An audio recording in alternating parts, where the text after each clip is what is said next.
Ukrainian Defense Forces strengthen counteroffensive.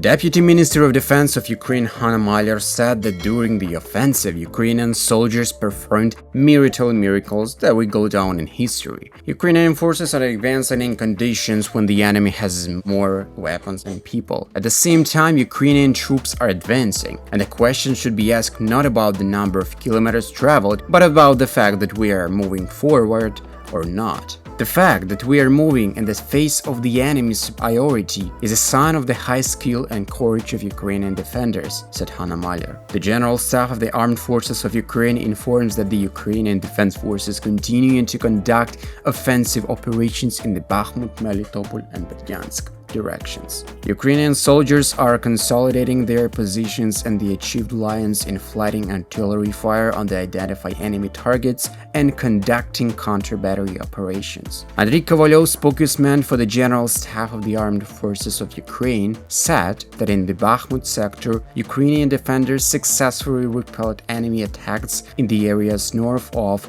Hromove, east of Duba and north of Klishivka. The enemy launched an airstrike near Klishivka in the next region. More than 50 locations suffered from enemy artillery shelling. Ukrainian armed forces take the Russian army into a cauldron near Staromayorsky. Russian military propagandists report a difficult situation on the southern front where the armed forces of Ukraine are conducting an intensive offensive. Russian military commander Romanov reports in his Telegram channel that the situation for the occupiers is so difficult that they will not soon be forced to retreat and leave the settlement as they risk getting caught in the cauldron of Ukrainian soldiers. However, according to him, a chain reaction will follow, and immediately after the loss of Staromayorsky, the occupiers may flee from Urozhaine, which is located next door to the east. Both settlements are held by two Russian armies. Romanov emphasizes that the Ukrainian armed forces are striking at the flanks of the Russian group and can take it into a cauldron, while the Russian military does not take countermeasures. Everyone on the ground sees this, but no countermeasures are taken. The commanders do not have enough competence to solve this problem, he said. Ukrainian troops also drive out occupants from the two villages south of Bakhmut. Yesterday in the Bakhmut sector, Ukrainian armed forces successfully repelled Russian occupants' attacks in the areas north of Svitlo-Hromove, near Bakhmut, and north of Klishivka, south of Bakhmut. In addition, the invaders launched an air attack strike near Klishivka. This was reported by the General Staff of the Armed Forces of Ukraine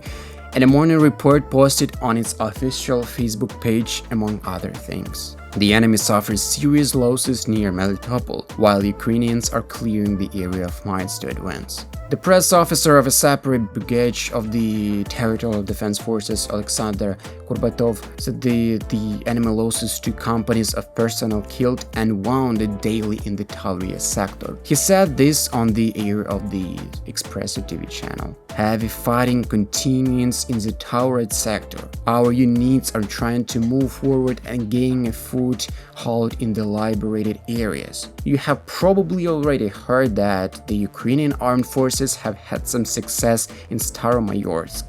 However, the enemy is now counterattacking and trying to regain lost ground. This is nothing new in Russian tactics. As soon as we enter their positions, they start counterattacking, said Kurbatov. The spokesman noted that the Russians suffered heavy losses in the Tauret sector.